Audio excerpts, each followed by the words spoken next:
तो नमस्ते, मैं वैद्य सीतू राजा ग्राम रौड़ा से। और आज मैं आपको परहेज़ बता रही हूँ।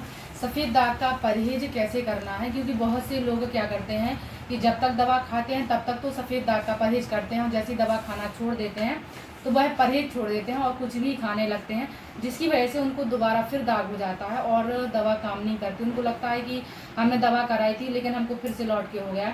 तो उसका कारण है, यदि आप शरीर में ग्लूकोज की मात्रा ज़्यादा बढ़ाओगे तो सफ़ेद दाग यदि आपका ठीक भी हो चुका है तो लौट के फिर आ जाएगा। तो आपको शक्कर नहीं खानी है, और ठीक होने के बाद भी आप गुड़ खाना शुरू करिए, और चीनी खाने पर अति नहीं देना है, लिमिटेड खानी है। कभी कभी आप खाते रहिए, लेकिन आप ज़्यादा पर डे यदि रोज़ाना मीठा खा रहे हैं और लगातार आप मिठाई या कुछ मीठा ज़्यादा खाते हैं, उसकी वजह से आपको दोबारा लौट के सफ़ेद दाग हो जाएगा। और यदि किसी को है सफ़ेद दाग और वो ज़्यादा मीठा खाते हैं तो उनको सफ़ेद दाग बढ़ेगा बहुत तेज़ी से। तो आपको सफ़ेद दाग का जो परहेज़ है वो बहुत ही अच्छे से करना है, और आपको खान पान का विशेष ध्यान देना है। यदि आप अपना खान पान का ध्यान नहीं देते हैं तो आपका सफ़ेद दाग फैलना शुरू हो जाएगा। आपको हरी सब्जियां अधिकतर खानी है। यदि आप खाने में हरी सब्जियों का प्रयोग करते हैं, जिसमें भाजी है, तुरई, लौकी है और सलाद है, इस प्रकार के यदि आप भोजन करते हैं, इससे क्या होगा, आपको बहुत ज़्यादा बॉडी में न्यूट्रिशन जाना शुरू होगा, सारे विटामिन और मिनरल्स जाना स्टार्ट होगा, जिससे क्या होगा कि शरीर में मेलानियम बनने लगेगा। ग्रीन चीज़ें खाने से मेलानियम बनता है। अब यदि मैंने ग्रीन खाने का बोला है तो ग्रीन में क्या क्या खाएं, क्योंकि इसमें बकरी की तरह खाना होता है। जो भी चीज़ें पत्तियां अधिकतर खानी होती हैं, तो यदि आप पत्तियां खाते हैं तो पत्तियों में जैसे नीम है, पीपल है, शीशम, गिलोय, एलोवेरा, तुलसी, जामुन के पत्ते, छेवले के पलाश, जिसको छेवला बोलते हैं हमारे यहाँ, बुंदेलखंड की भाषा छेवला है। और पता नहीं आप कहाँ से वीडियो देख रहे हैं, तो आपके यहाँ उसको क्या बोला जाता है ये तो हमको पता नहीं है, लेकिन पलाश से आप यदि सर्च करोगे मोबाइल पर तो वो निकल आता है। इसका पलाश भी बोलते हैं। तो पलाश के 4-5 पत्ते आप प्रयोग करो, और दूब घास जो होती है उसका भी इसमें प्रयोग होता है, बरगद के पत्ते का भी इसमें प्रयोग होता है। तो ऐसे मिला के हम इसका काढ़ा बनवाते हैं, क्योंकि यदि ये तो डायरेक्ट नहीं खा पाएंगे। यदि आप इनका काढ़ा बनाकर सुबह शाम आधा गिलास, 1 कप, आधा कप, मतलब जो आप जैसे पी सके, इसकी मात्रा यदि आप लगातार बॉडी में डालते हैं तो मेलानियम बनने लगता है। जो शरीर के कलर सेल हैं वो दोबारा रीजनरेट होने लगते हैं, दोबारा बनने लगते हैं। तो आपको इस तरीके से ग्रीन पर फोकस करना है। ये तो हो गया चलो काढ़ा, लेकिन आप और हरा खाने में क्या, तो भाजी है, जैसे कुमार की भाजी है, रिजगिरा है, चौलाई है, नौरपा है, बथुआ है, मेथी है, चंदूली की भाजी है। हमारे यहाँ तो जो बुंदेलखंड की भाषा है वो बता रहे हैं। और इस टाइप की जितनी भी हरी भाजियाँ हैं आप उनका प्रयोग करते हैं, तो आपका क्या होगा, बॉडी में फिर से आपको कलर बनने लगेगा और कलर बनाने की कैपेसिटी बढ़ जाएगी। तो इस प्रकार से भाजियों का प्रयोग करो। अब आप लोगों को लगता है कि बरसात के मौसम की भाजी अच्छी नहीं होती है, तो आप चूना और नमक के पानी में उसको पहले भिगो कर रख दो, पानी में डाल के रखो, तो जितने भी कीटाणु विषाणु होंगे उसके ऊपर जो चिपके रहेंगे वो पूरे खत्म हो जाएंगे। फिर अच्छे से पानी में साफ करके आप उस भाजी को बनाकर खाइए, वो बिल्कुल कोई भी प्रकार से नुकसान नहीं करेगी।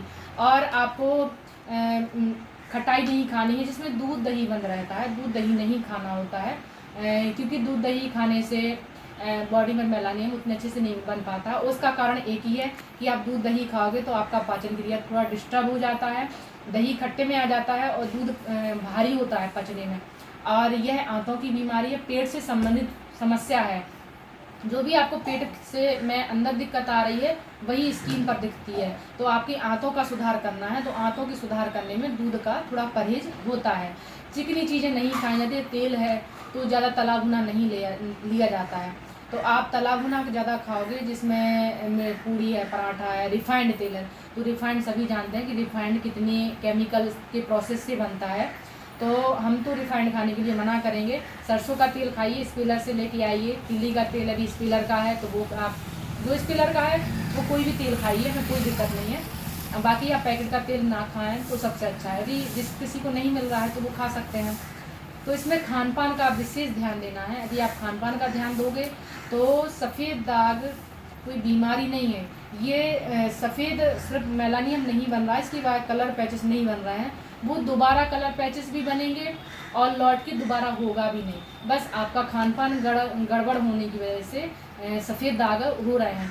तो यदि आप किसी व्यक्ति को लगता है हम गरीब हैं, हम कहाँ कहाँ इलाज कराने जाएं, तो ऐसी यदि लंबी समय समस्या चल रही, तो मैंने जो काढ़ा बनाने की विधि बताई है और भी मैंने वीडियो में काढ़ा बनाने की विधि बताई है, उनको प्रॉपर तरीके से काढ़ा बनाओ और एक नियम बनाओ कि वो काढ़ा हमको पीना ही है।